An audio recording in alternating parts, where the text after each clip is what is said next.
warnings from China. As tensions rise with North Korea, the Chinese foreign minister warning that if war breaks out, quote, there will be losses on all sides. Russia, Iran, and Syria also issue warnings to the U.S. against new strikes in Syria.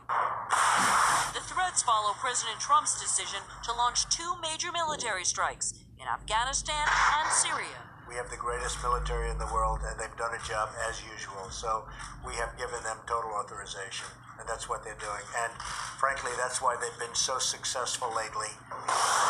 The display of military might, a message to U.S. enemies and their supporters, and what is quickly becoming a hallmark of Trump's emerging foreign policy.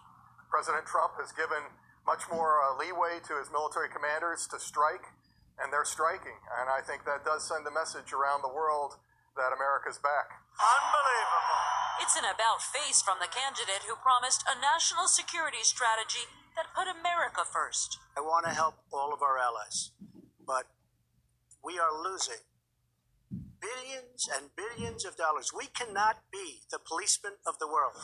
But as commander-in-chief, Trump acknowledged the images of last week's gas attacks in Syria had a deep impact. I now have responsibility, and I will have that responsibility and carry it very proudly.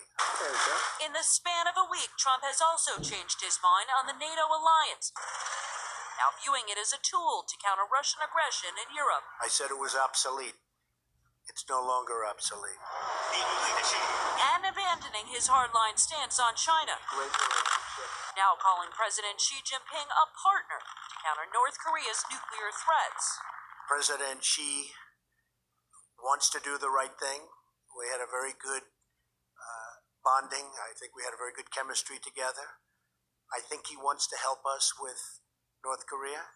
If a Trump foreign policy is emerging, it would be don't have a doctrine. I like to think of myself as a very flexible person. I don't have to have one specific way, and if the world changes, I go the same way. I don't change. Well, I do change. Trump says he trusts his commanders, pressing him to flex U.S. military muscle. In Yemen, where the U.S. is stepping up airstrikes against ISIS. In Iraq and Syria, where Trump has sent hundreds of additional troops to fight ISIS since taking office. And in Afghanistan, where his national security advisor, General H.R. McMaster, is traveling soon to plot the future of the U.S. military presence. Trump now learning to trust the expertise of his generals he once boasted about knowing more than. I know more about ISIS than the generals do, believe me.